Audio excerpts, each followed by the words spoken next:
is CGTN, China Global Television Network.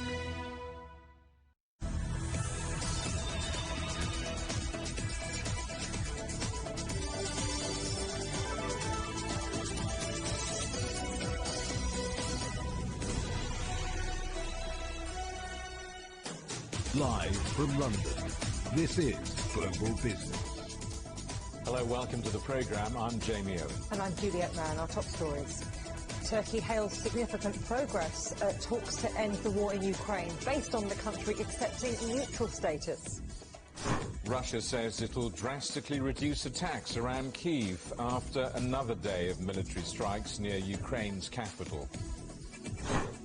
UK authorities seize a Russian-owned yacht on a visit to London for a super yacht awards ceremony. And police fine UK government officials for attending illegal lockdown parties, which the Prime Minister's office insists did not break the law.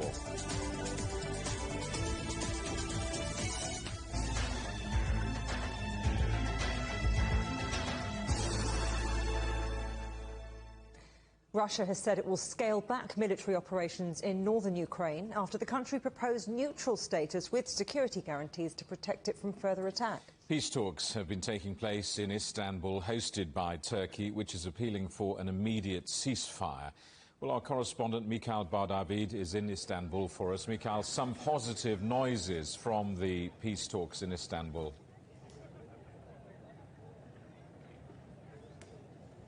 Yes, it does seem like they've made some progress during the talks here in Istanbul today between Ukrainian and Russian delegations. And now they were planning to hold 2 days of talks, but they announced that they were going to conclude the meetings following the talks today. Turkey's Foreign Minister Mevlut Çavuşoğlu made an announcement following the talks. Let's listen to what he had to say. Today has seen that progress has been made in the meetings. You've heard the statements. There's been agreement and understanding on some topics. The most significant progress has been made today since the beginning of negotiations.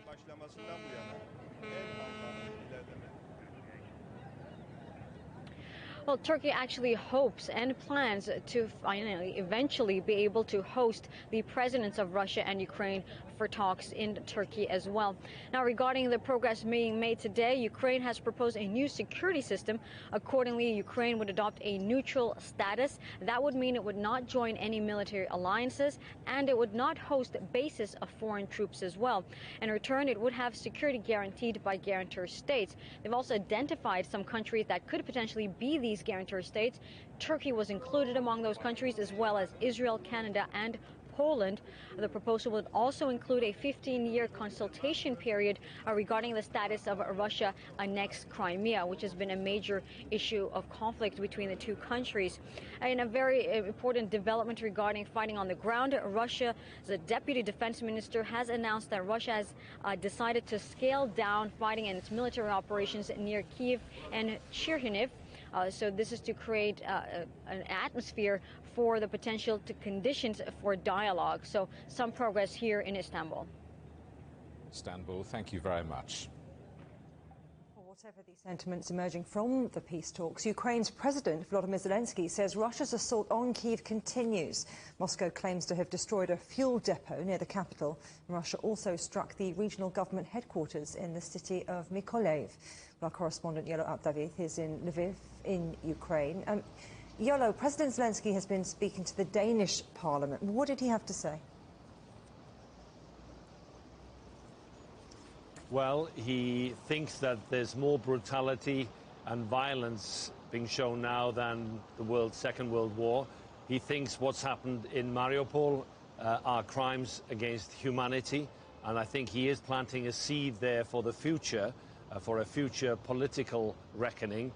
And he also, I think, wanted to try and impress on the Danish parliamentarians in the same way he has with British, American, Swedish, German and European Union parliamentarians, the need to keep sanctions, to keep these international sanctions and keep the pressure on Russia. We appeal to you and to the whole democratic world. The sanctions against Russia have to be strengthened all the time. One has to refrain from using Russian oil. One must block trade with the Russian Federation and close ports to Russian ships. This has to be the unified politics of the European Union and all its member countries. Now, peace talks appear to have made some progress, Yolo, but no mention of the Donbas region. No, and I think that's very telling, especially when the negotiators in Istanbul were talking to the media. They said, we are not talking about Crimea and we're not talking about Donbas, and that, of course, for at least 15 years, as Mikhail said. And that is because they are so sensitive in terms of sovereignty and the territorial integrity of Ukraine. What they were talking about and what they are taking some confidence from is pushing for a ceasefire. Whether that leads to Russian troops leaving the entire landmass of Ukraine is something else, but also that there has to be a ceasefire before they can go further with peace talks and formalize them. And I think that's very indicative of what Mr. Zelensky keeps on repeating when he talks and makes these videos, impassioned speeches from his offices in Kyiv, but also what the Ukrainian government has to deliver for the Ukrainian people. They want a ceasefire, but what is the latest on the situation across Ukraine itself? Well, the Russians, through the TASS news agency in Russia, are saying that they are drastically reducing combat operations in the Kyiv and Chernihiv areas. There were rumours of that yesterday, if you remember, that they were pulling back, they were regrouping, even taking some of those armoured units back to Belarus. So they are scaling down. But does that mean a ceasefire? Because the ceasefire hasn't obviously been signed and sealed yet. So there are still reports of shelling in some of those satellite towns to the north and northeast and northwest of Kyiv. And also, you know, there have been attacks in the southern city of Mykolaiv, where a regional government building was hit. There are some striking images on that online showing this 9-story building with a huge hole in the middle of it. At least 7 people were killed there, 22 people were previously reported as being injured. So these attacks are still happening, and of course, more crucially, it means there are still dangers here for tens of thousands of people who are trapped in pockets, living in basements and cellars in these areas, and that's why the Ukrainian government are pushing for a ceasefire as soon as they can.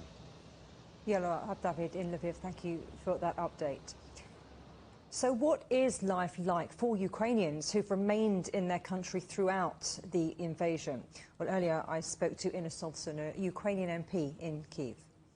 But about half an hour ago, we had yet another air raid alert. So that means that the Russians have set up yet another missile in direction of Kyiv. We hope that our air defense system will function and will hit the missile, but we never know, and that is coming our way right now. Again, as we speak, I'm hearing some sounds of explosions northwest of the city.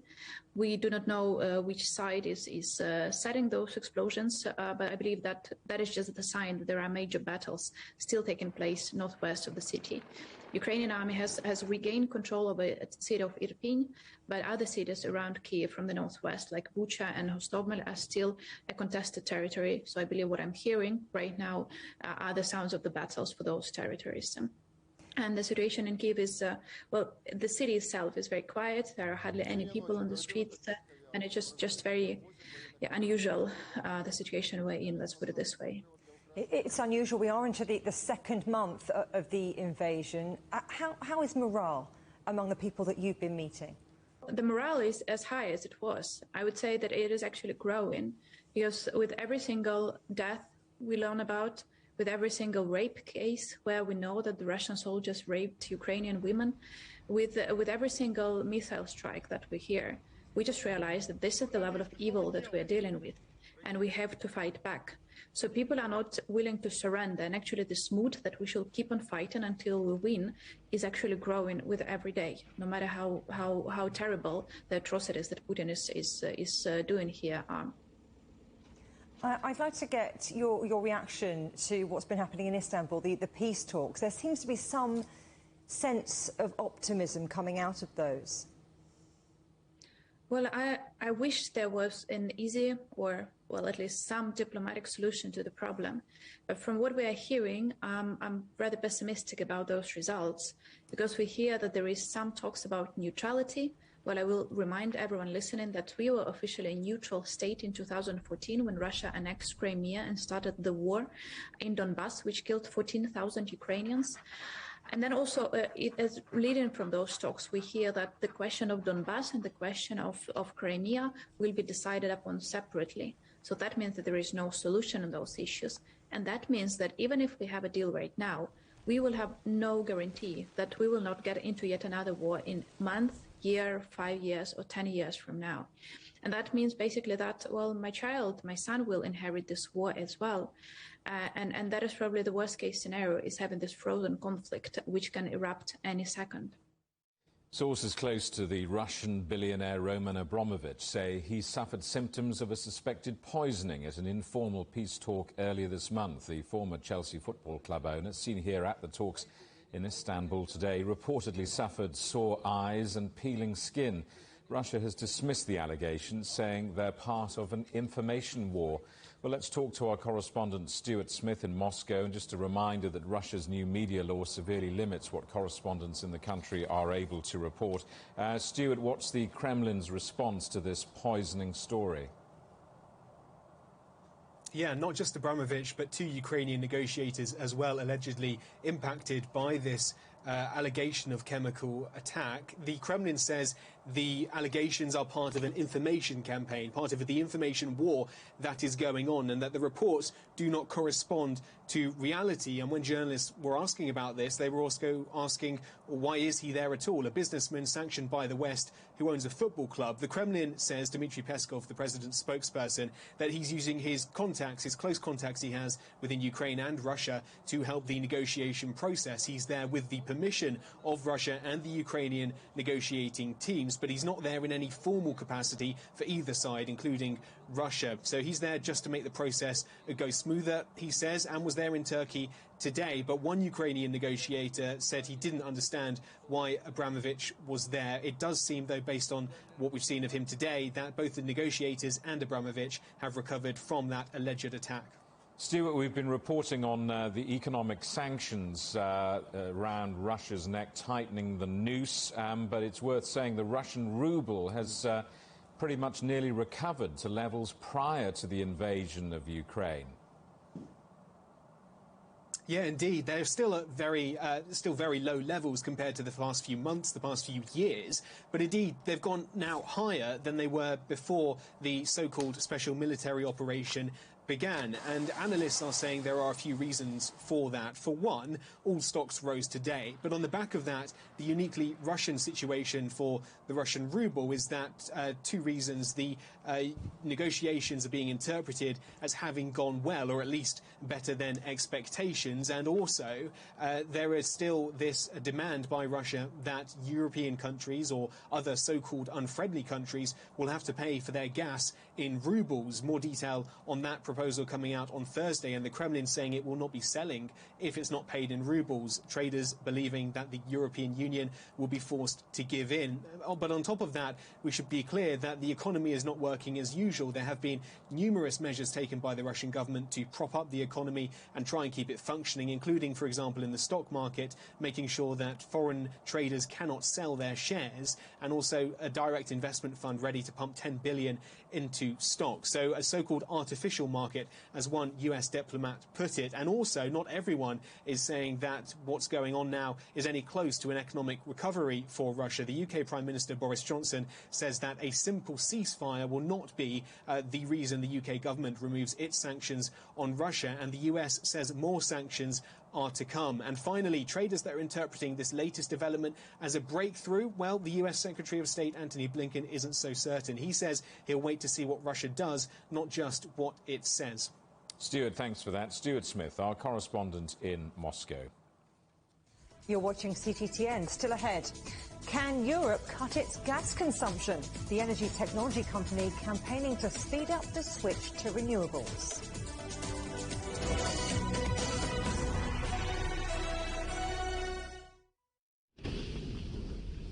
The British public not only need to know, but they want to know more about China.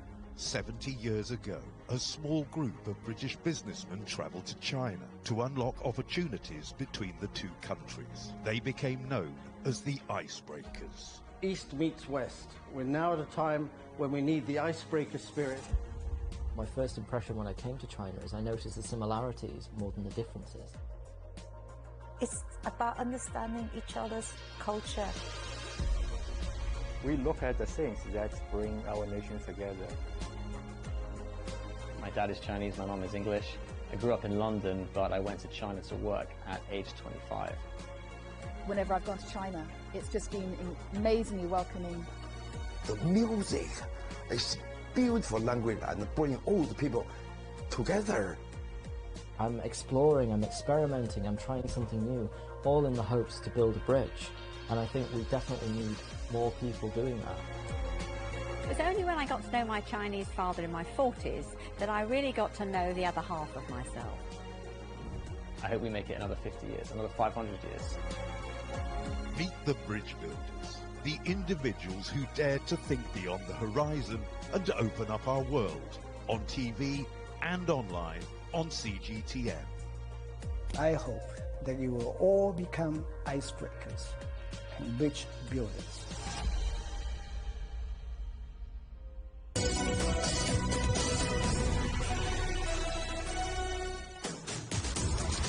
Hello, welcome back to Global Business Europe. And a quick reminder, CGTN is available to watch for free on all of the major digital platforms, on Smart TV or online at Roku, Apple TV, Amazon Fire and Android TV, YouTube, Dailymotion, CGTN.com, and the CGTN app, and in the UK on Freeview.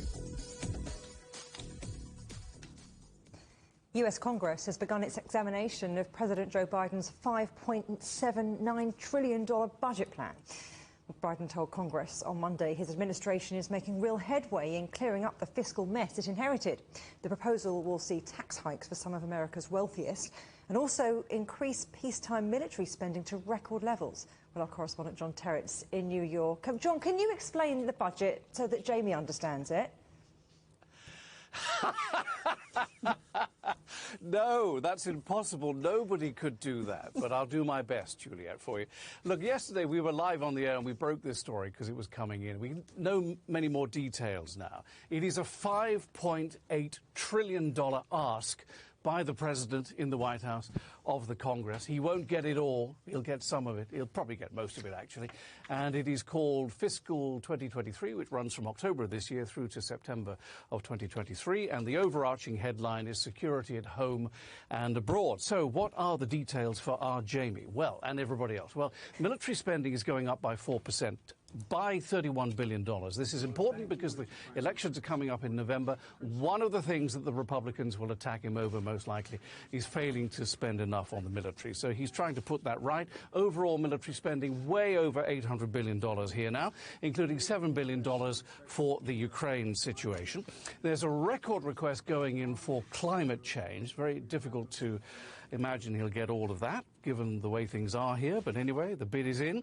There's a record bid in for police spending and crime, $20 billion going to the Justice Department, $32 billion overall, $3.2 billion going to hire new cops on the street, and $10 billion for what is described as global security, including COVID overseas and any future pandemics. Now, finally, how's he going to pay for it? Well, two things. There's a 20% tax on the wealthiest households in the country, people who it's not clear to me what they mean by this. They say households worth $100 million, but you know, you're taxed in America on your income. But anyway, put that to one side for now. The wealthiest Americans being targeted, and crucially corporation tax going up from 21% to 28%. And economists think that they have a good chance with this budget of doing what they want to do, which is to reduce the deficit by $1 trillion over 10 years. That's partly because there's no more requests in this budget for very generous spending to help Americans get through COVID. Also, the economy, everything seems to be underlying pretty strong. The fundamentals look good despite everything that we report on. Final thing to say is the BBB, the Build Back Better, the signature legislation, it is a placeholder only, which we didn't know yesterday. And although they're bidding for money on climate change, the BBB, which includes Build Back Better bill, which includes climate change, there's no money on that. So Congress will decide how much they actually put towards it. It was $3.5 trillion. It's been whittled down to 1.7. We'll have to see what happens. The numbers are very complicated. And I promise you something else as well, folks. By Wednesday, no one's going to be talking about it here in America. What's happening on the markets today? Well, the markets are rallying strongly, and that is because the Ukraine talks have been described as constructive. So we have 3/4 of the Dow in the green at the moment. The Nasdaq is up 1%. The S&P 500 is getting there. And then the 10-year yield, which I won't bore you with the details about now, but it's important, is down a little bit at 2.4%. And oil, of course, crucially, is down $103 a barrel here, down 3%. So when oil is down, stocks are up. I will tell you this, though, gas in Jersey, where I live, is just over $4 a gallon, and in California, Orange County, more than $6 a gallon at the moment. Guys. John, something else that's caught our eye. President Trump's phone records are creating a bit of a stir. What's all this about? Yeah, I love the choice of stories you guys have on this program, and this is a big one here as well. We're just realizing this at the moment, too. This is a House committee, which is looking into a possible cover-up by the president and his team on the January the 6th events, and they're looking into White House records. Now, it turns out that there is an unexplained gap in White House phone records, which is 7 hours and 37 minutes long. That was pretty much when the violence was happening at the Congress. Now, CBS Television and the Washington Post newspaper are reporting that they have evidence that President Trump was busily making calls during those hours, but the gap runs from 11:17 in the morning through to 6:54 in the afternoon/evening. That's a gap of 467 minutes. So why wasn't he making any calls? And if he was making calls, where was he making them? Now, the Daily News, which is New York's one of 2 tabloid newspapers in New York, is reporting that President Trump is denying using a burner phone during those hours. I don't know if you know what a burner phone is. I don't know if it even translates in other places around the world, but a burner phone here is one of those phones you buy at a gas station and just use until it runs out. Or you take your cell phone, you put a new SIM card in, make the calls you want, then throw the SIM card away and destroy it, and they can't trace you. Anyway, President Trump denies doing that, but it is one of the hottest stories here this hour. And just finally, it comes days after a federal judge said of President Trump it was most likely that he committed, along with a lawyer, felonies regarding the overturning of Joe Biden's election victory. Guys? I've got to say, I can't wait till Trump the movie comes out, John. John Terrett in New York, thank you. UK police are issuing 20 fines over illegal parties held during lockdowns at Downing Street in Westminster in the so-called Partygate scandal. The police will not name those fined, but Downing Street has said it'll say if Prime Minister Boris Johnson is among them. Well, our correspondent Andrew Wilson is watching events for us in Westminster. Andrew, what more do we know about the fines?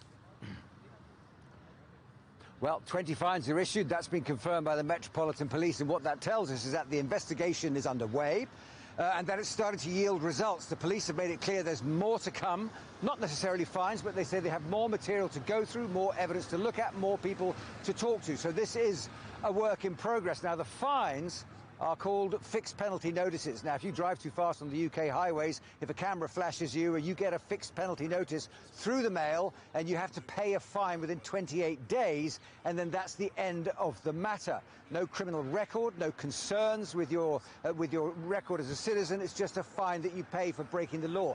That's what these fixed penalty notices are, handed out for these 20 individuals so far. And under normal circumstances, that would be the end of it, of course. But this is government employees in a government building, possibly Downing Street, possibly other government buildings, and so, of course, it's a serious matter. A large collection of government employees have been seen to break the law. Now, thus far, not much reaction from Downing Street. It's hunkered down. Spokespeople have said this morning that the Prime Minister was not one of those 20 who had been fined. If he was fined, they'd say they'd let people know. no change in the wording of the apologies, no changing in the wording of the explanation that was given in January, with the Prime Minister saying he was unaware that these events were taking place. So no change in position at all from Downing Street, simply an update on the police operation. But what it does tell us is that the police mean business, and also it's worth adding that Sue Gray, the civil servant, delayed the final publication of her document until after the police investigation is over, which clearly it isn't yet. Andrew, before Ukraine, this was lead story every night in the UK. Does this remain politically damaging? Has the UK moved on from COVID and lockdowns? It's an interesting question, Jamie. Certainly already from the opposition parties in Parliament, the Labour Party and the Liberal Democrats as well have already called again, renewed their calls for the Prime Minister to resign, saying that he's not fit to hold office, having presided over these, clearly what they say are criminal acts, and have been judged as being violations of the law by the police. But how the world of politics can change in just 2 months. In January, anything anyone had to talk about was in reference somehow to Partygate, to these parties, to these scandals. But now we've got a cost of living crisis, an energy crisis, and a war in Europe, which the Prime Minister is needed very badly to deal with in a sensible and organised fashion. So priorities have changed. Now, the real threat to his Prime Ministership, of course, was not the Labour Party or the Liberal Democrat Party or his enemies in Parliament. It's his own MPs, his own party pulling at him from inside. And thus far, the signs are that the Conservative MPs, who were so vocal back in January, have now changed their tune to an extent. Some have said they want to wait until the investigations are complete. Others have withdrawn their criticisms of the Prime Minister now because they understand that there's more pressing affairs of state to be dealt with. That's a very, very different position as far as the Prime Minister is concerned and the security for his job than it was just 2 months ago. Andrew, the UK has now detained its first super yacht in British waters as part of Russian sanctions. What more do we know?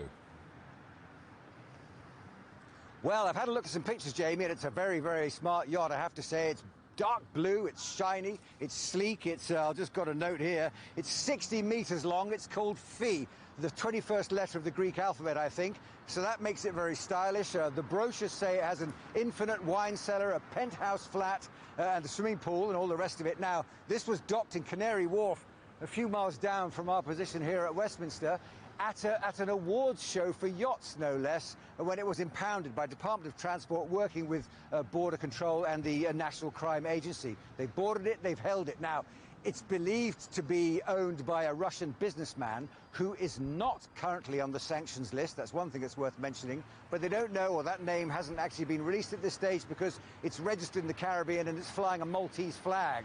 It made the mistake of coming to London for this awards ceremony. It looks as though it's kind of low-hanging fruit for the government, something that's easy to nab. The real prizes would be the yachts belonging to businessmen, tycoons like Oleg Deripaska. His yacht is in the Maldives, we understand. Or Roman Abramovich, the former owner of Chelsea Football Club. He has 2 yachts. They're both now moored in Turkey. Those are the real prizes, and those appear to have escaped. Nonetheless, Grant Shapps, the Transport Secretary, has proudly announced that they have contained and got tied up under caution a particular yacht belonging to a Russian. Evidence, the government says, that the Russians should take seriously their threats of clamping down on all friends of Putin. Andrew, see if you can find out what an infinite wine cellar looks like. For the moment, Andrew Wilson, our correspondent in Westminster. Well, something we've talked about quite often on Global Business is how the invasion of Ukraine has highlighted the need for Europe to become less reliant on Russian energy. Finnish energy technology company Wärtsilä says European leaders need to invest much more in renewables. Well, Håkan Agneval is the president and CEO of Wärtsilä Core and joins us now. Thanks ever so much for coming on the programme. So, how can Europe dramatically cut its annual gas usage without breaking the bank? Well, we are a technology company, and we all know the challenge of high energy prices right now, and also the need to accelerate the independence for Europe on the energy side. And when we look at the matter as an engineering company, we do ask our engineers to study the power systems of Europe and how they are evolving. And we see a clear opportunity in the renewables, in wind and solar, to now really accelerate the investments, complemented by balancing power to keep the power system stable, and by that really moving towards 2030 with 60% renewables mix of the overall energy generation in Europe, and by that reducing Europe's energy cost with more than 300 billion euro. So there are some significant savings opportunities, but we need to accelerate the investments in renewables now. So spend now, save later. Look, you've modelled 2 scenarios for Europe's energy transition. So I know you mentioned 2030 there. What's the most realistic time frame here and realistic cost? Well, I think we need to acknowledge that the shift to renewables and the shift to a lower energy price will take some time. I mean, short-term effects, we're seeing an imbalance between supply and demand. I think that gradually will balance, but then we really have the push to renewables. And this will take time. This will take until 2030 to make the change. But we clearly, the positive message, we can make it. And we see with our engineering skills that the financial equation comes together. But there are a couple of things that we need to put in place. We need to put in place the right regulatory context. Right now, there is a lot of plans for wind and solar that are held back by permitting. So permitting we need to address. We need to create markets for balancing power to create the right incentives. We need to strengthen ties between countries, the power system interconnections. So there are some concrete things we can do that would really accelerate the shift. So we need to look at regulation. We need countries to talk more to each other. But look, you said it yourself, the Ukraine invasion's really rocked energy prices and supply chain. So how helpful is it really to be talking about net zero goals? I mean, isn't this really about strategic energy security? Well, I think we need to do 2 things at the same time. We need to work on the short-term mitigation issues, and that also, there we need to consider the social aspects of higher energy costs, helping groups that really suffer from the high energy prices. But we clearly also need to take a mid to long-term approach, because this is quite frankly the survival of the planet. And I know it's challenging to do 2 things at the same time, but that is the challenge for all leaders these days. And it's a big challenge, isn't it? Håkan Agneval, President and CEO of Vattenfall, thank you very much for coming on the show. Thank you. You're watching CGTN. Still ahead, a new life in another country, Spain's 25,000 Ukrainian refugees.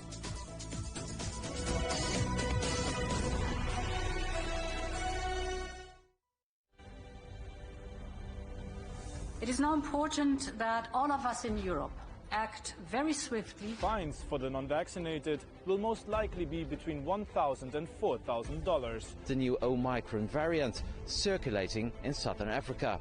The financial markets have also reacted badly to the news. Growing dissatisfaction with the way the Dutch government is handling the pandemic. Cancelling the city's main public Christmas markets for the 2nd year in a row. Protests and riots by those opposed to restrictions and vaccinations. There is no room for complacency in this ongoing battle against COVID. On the agenda with me, Stephen Cole, we look up into space. We look down into data. We look at debt. We look at politics. We look at opioids, climate change. We look at all the issues that really matter around the world. But you matter too. We want to tell the stories you want to see and hear about. Make it your agenda.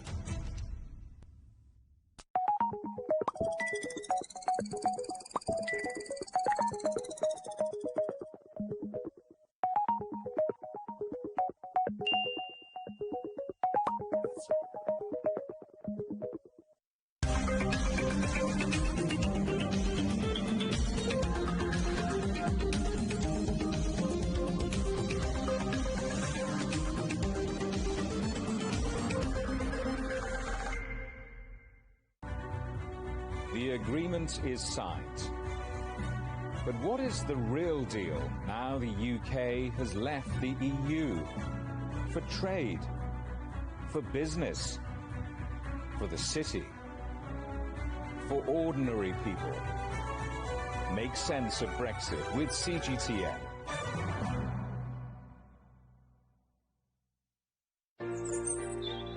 Ever wondered what's the difference between a bear and a bull market?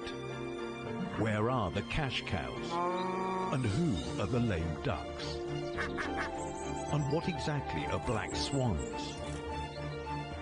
Grey rhinos? And unicorn companies?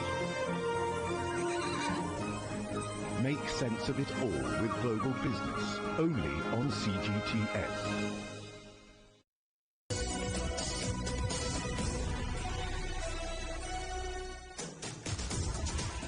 Welcome back to Global Business Europe with Jamie Owen and me, Juliet Mann. Our top stories. Turkey hails significant progress at talks to end the war in Ukraine based on the country accepting neutral status. Russia says it will drastically reduce attacks around Kyiv after another day of military strikes near Ukraine's capital. And UK authorities seize a Russian-owned yacht on a visit to London for a super yacht awards ceremony. The latest talks between Russia and Ukraine have been held in Istanbul as Turkey seeks to position itself as something of a mediator. Turkey has maintained deep military and trade ties with Russia despite its NATO membership. But Turkey has also backed Ukraine in the offensive, describing the invasion of its Black Sea neighbour as unacceptable. Hakan Akbas is from the consultancy, the Albright Stonebridge Group. He told me how Turkey can balance on this diplomatic tightrope. Obviously, Turkey's economy is dependent on sort of smooth relations with Russia. Tourism, we're expecting 7 million tourists to Turkey from Russia. Russia has been one of the top trading partners with over 23 billion in volume. And obviously, just like Europe, Turkey is dependent on imported oil and gas from Russia. So it's been walking a tightrope between United Nations and fulfilling its obligations towards NATO without taking an anti-Russian sort of stance. And thanks to that position since the beginning of the conflict, Turkey has made several attempts for peaceful talks to continue as when it's going on in Istanbul as we speak. How has this invasion changed Turkey's role in NATO? Because, of course, it controversially bought the Russian S-400 missile defense system in defiance of the United States. Right. Obviously, there's the S-400 purchase decision, which was before the Ukraine-Russia conflict. And it is a brand new word right now.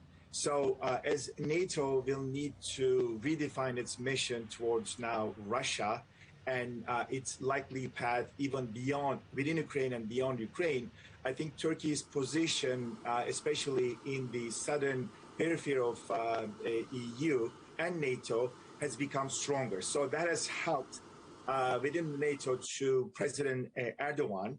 So the S-400 remains an issue, but I think that given the recent developments, that would certainly help Turkey's hands vis-a-vis the United States.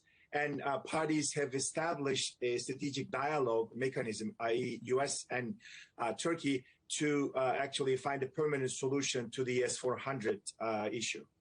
And Turkey has been trying to position itself in this conflict as the mediator, but there are concerns, aren't there, about perhaps Turkey lacking credibility in Moscow. Does it? Is that fair? Obviously, on the one hand, Ukraine is one of many battlefields that Turkey has run against Russia. Obviously, Syria and what's going on in Idlib is one big chunk of it. But there's been also what's going on in Azerbaijan, between Azerbaijan and Armenia, as well as in Libya. So again, from an economic and trade perspective, Turkey and Russia has enjoyed sort of prospering relations. But geopolitically speaking, there has been areas where they were on the opposing side. But I would not characterize Turkey's sort of position in the Ukraine-Russia conflict as such, because I think Turkey, despite it being a NATO member, it's the only country that can still offer off-ramps to both countries. And we need to give peace a chance. And I doubt that Mr. Putin would like to pursue a diplomatic solution, but at least Turkey is one of the few countries that is creating platforms to make sure that peace will have a chance. China's Foreign Minister Wang Yi says he feels deep regret over what's happening in Ukraine and reiterated China's call for peace.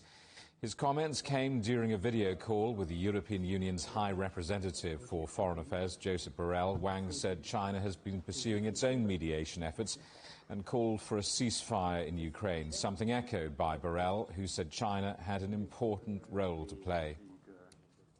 Belgium has expelled 21 Russian diplomats for alleged spying and posing threats to national security. The Netherlands has expelled 17 Russians it says are intelligence agents. Well, let's join our correspondent in Brussels, Dan Ashby. Dan, so what have the two countries said about the latest decisions to expel more Russian diplomats? Well, as you say, Belgium has expelled 21 diplomats in one go, the Netherlands 17 in one go. Belgium has come out and said that the Russian diplomats are accused of spying and influence operations. The Netherlands' words are even stronger. They say that they weren't diplomats at all, that they were secret intelligence officers, and they accused them of posing a threat to national security. But this is a huge expulsion in one go, and it follows other expulsions from the US, Poland, other countries also following suit now through the afternoon here in Europe. So it appears to be a coordinated diplomatic effort against Russia. And just to give that some context, if you think back to the Salisbury poisonings in the UK, where the UK said Russia had committed a chemical weapons attack on British streets, back then the UK expelled 23 diplomats. That was seen as a major news story, a big expulsion in one day. This is 21 here in Belgium. But of course, during this conflict, this is just another one of those formerly big events that's just happening all the time now. Such is the pace of changing diplomatic relations. It is super fast-paced, isn't it? Can you tell us a little bit more about what happened when the US sent a delegation to Brussels and what they discussed? Yes, I think they came here to show that the US and EU are coordinated. They are, as they say, in lockstep, and that according to the US Deputy Secretary to the Treasury, that although President Putin wanted to divide Europe and the US, in fact, he has done the opposite. But I think the real central focus of what they wanted to say was about what's going to happen next. They want to continue the momentum of sanctions and also prevent Russia from trying to evade those sanctions, because the spokesperson said that what we've seen is the fastest contraction in the Russian economy since the 1990s. So the US really painting a picture that these sanctions are brutally effective, and now they don't want Russia to be able to evade them. So they're going to look at how to prevent companies, individuals and countries prevent them from helping Russia evade those sanctions. But then the Deputy Secretary came out with some very strong words saying that they had to ensure that Putin could not project Russia could not project power in the future and could not threaten the stability of Europe. So strong words, but I think the focus really on just maintaining all these sanctions. And coordination. Dan Ashby in Brussels, thank you. Spain's government has approved an emergency package to tackle high energy bills. The $18 billion plan will see connection fees cut and excess profits on newly signed electricity supply contracts taxed to try and cushion consumers from soaring costs. It's due to come into force on the 1st of April. Other measures include capping rental increases and boosting employment for young people and women. Well, meanwhile, the country's interior minister says around 25,000 Ukrainian refugees have reached Spain since the conflict began. The Spanish Red Cross has been one of the NGOs helping Ukrainian families adapt to living in a country 3,000 kilometres from home. Our correspondent Rahul Pathak reports. Millions driven from their homes.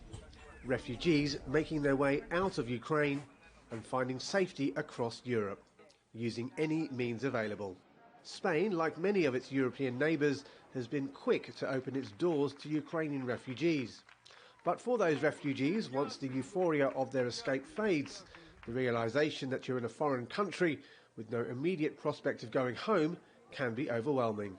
295-127-20. However, the Spanish Red Cross is not only providing immediate life-saving aid to those displaced Ukrainian citizens, it's also making sure their long-term needs are met.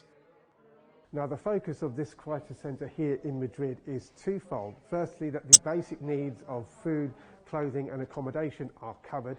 Now, the second aim is to enhance the personal skills so that Ukrainian refugees can live relatively independent lives once they're relocated in Spain. We have people in charge of health, in charge of volunteering, in charge of emergency, social inclusion, but we are already thinking in the future. We think that these people are going to be quite a few times in our country. We want it also to be sure that they can learn the language, they can learn to know about our culture and to integrate in our country. More than 20,000 Ukrainians have been helped by the Spanish Red Cross so far, and Jose Javier says they are looking to increase their capacity.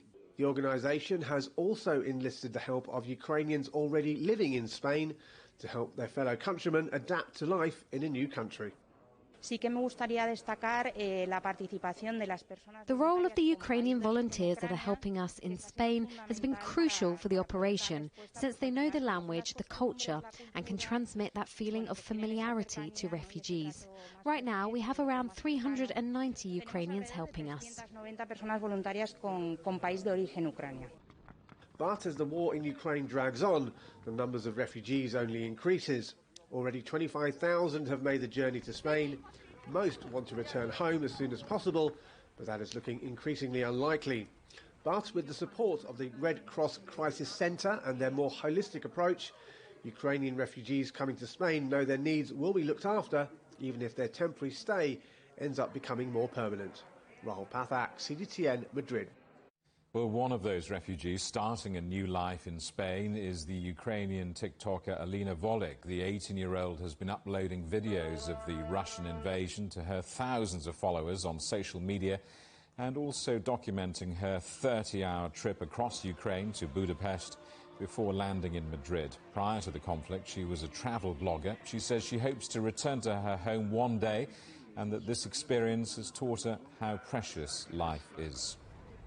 Because of the war, I started appreciating not material things, but just in general that you have a peace when you just can't go out like that, and you can go to the supermarket without a fear, and you can meet with your friends, and this is what most people don't appreciate because it's like something that everyone have. But right now, it's like a treasure. Shanghai has tightened its lockdown after reporting nearly 4,500 new coronavirus cases in just one day. People are being asked to stay indoors unless getting tested. Public transport is suspended, shops closed, and the city's streets are quiet. Those who have the virus are being quarantined at a large convention centre.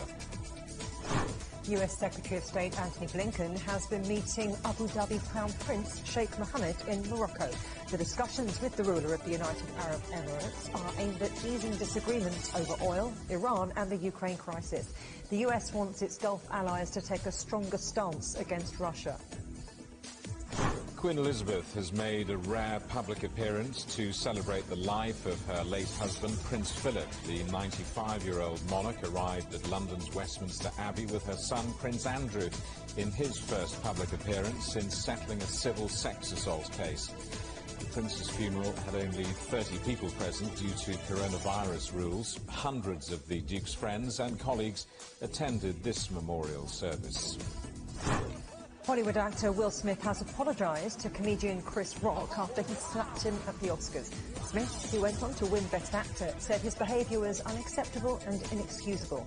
Rock had made a joke about the actor's wife, Jada. She has the hair loss condition alopecia, which prompted her to shave her head. The Oscars Film Academy announced a formal review.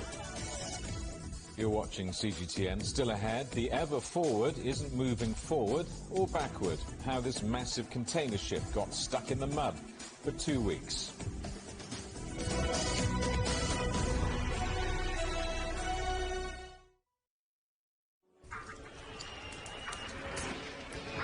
So this is it. I'm just about to be shot. Tanks here. Bottles are being thrown as they do so.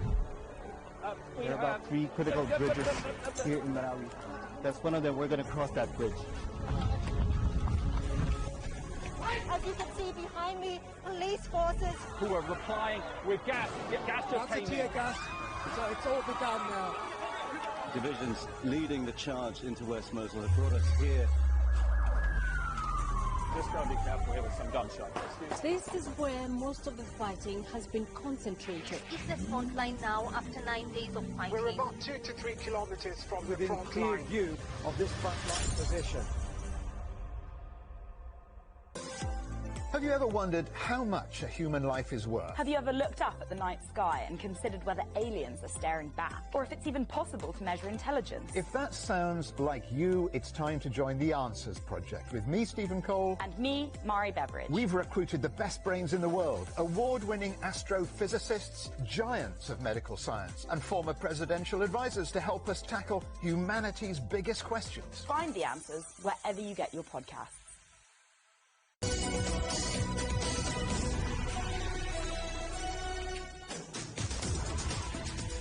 Welcome back to Global Business Europe. Now, it's called the Ever Forward, but it's not going anywhere, forward or backward. The large container ship remains grounded more than 2 weeks after getting stuck in Maryland's Chesapeake Bay. A salvage operation is underway, but it could take several more days to free the vessel. Our correspondent Benji Hire has the story. Remind you of something? This is the Ever Forward container ship, and yes, it finds itself in the same boat as the Ever Given, which a year ago blocked the Suez Canal, one of the world's busiest waterways. In fact, they're both operated by the same Taiwan-based company, Evergreen. But whilst this craft has suffered a similar fate to its sister ship, this one's run aground off the shore of Arcadia, Maryland, about an hour's drive from Washington, D.C. En route from Baltimore to Norfolk, Virginia, further down the coast, the 330-metre-long vessel missed a turn in the bay's shipping channel, her hull ploughing into the bay's muddy sea floor. It's not clear whether the ship suffered a mechanical problem or if the crew failed to make the manoeuvre. Either way, it finds itself unintentionally anchored, with the crew still on deck. And situations like this are becoming more common. The problem you have with Ever Given in the Suez and now Ever Forward in the Chesapeake is the size of these vessels have gotten bigger. I mean, one of the things we've seen over the last decade is literally the massive increase in the size of these vessels. In 2013, Maersk introduced what's called the Triple E's. These are these ultra-large container vessels. And as these vessels get larger and as the supply chain requires cargo to move faster and faster, we require these ships to move faster and faster. And what that means is when an accident happened in the past with vessels, they were smaller in size and maybe not traveling as fast. Now what we're getting are ships massively larger, traveling at higher rates of speed, and now the accidents are worse by orders of magnitude. The Coast Guard says the situation doesn't currently pose a danger to anybody, nor is it disrupting traffic, though it is causing delays to the tons of cargo on board. Meanwhile, a salvage company is in the midst of a huge dredging operation to try to loosen the ship. That process involves digging mud out from around it to help it float again before the channel's temporarily closed so that tugboats and barges can attempt to pull it free. If successful, the ship could be released as soon as Tuesday, allowing it to continue ever forward. Benji Hire, CGTN, Chesapeake Bay. With global gas prices soaring, cycling is becoming more attractive to commuters. Bicycles are obviously much cheaper than cars and kinder to the environment too. In Mexico City, one company is taking their green credentials even further by manufacturing its bikes out of renewable materials. Our correspondent Alistair Baverstock reports. While studying abroad in Europe, industrial engineer Diego Cárdenas was inspired by the culture of cycling on the continent. And after returning to his native Mexico City, he founded a business that sought to incorporate renewable materials into the bicycles he builds, specifically bamboo. El bambú como planta, como materia prima. As a material, bamboo grows in tubes, so it's easily usable for bicycle frames. While in terms of its physical characteristics, it's lighter and has twice the tensile strength of steel, and it's an organic fibre. When its life as a bicycle is finished, it biodegrades easily back into the earth. The idea has paid off. He got a big break, appearing on the Mexican version of TV's Shark Tank business show back in 2016. The programme's high roller investors declined back then to finance his business, but today there's a 2-month waiting list to buy one of his bamboo bikes. The pandemic, he says, spurred his company's growth. A thoroughly modern company, he even accepts payment in Bitcoin. The pandemic was a tipping point for many people who were already thinking about turning to cycling. Given that the gyms were closed, many used it to get their exercise. So we got a lot of orders, above all from the United States. For Irais Maya, a cycling activist in Mexico City, the popularity of the bamboo bikes has been great for generating interest in this sustainable form of transport. La verdad es que es una maravillosa idea. It's a great idea not only to promote cycling as a form of transport, but to use natural resources to make the vehicles. I have one myself, and it's very light and comfortable. A perfect vehicle for this huge city. As the bamboo bicycle's popularity surges, there are hopes to promote both cycling and sustainability in one of the world's megacities. Alistair Baverstock, CGTN, Mexico City. The headlines again. Turkey hails significant progress at peace talks to try to end the war in Ukraine, based on the country accepting neutral status. Russia says it will drastically reduce attacks around Kyiv after another day of military strikes near Ukraine's capital.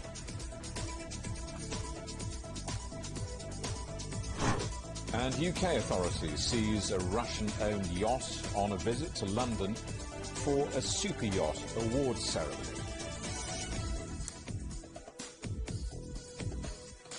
Well, that's it for Global Business Europe. Thanks for watching. Don't forget, we've got more on all of our stories featured at europe.cgtn.com, and do follow us at CGTN Europe on Twitter, Facebook and Instagram. You'll also find us on smart TV apps, Roku, Apple TV, Amazon Fire, Android TV, YouTube, Dailymotion, CGTN.com and the CGTN app. And if you're watching in the UK, you will also find us on Freeview.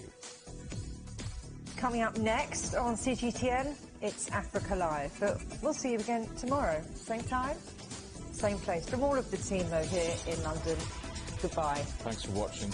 Goodbye.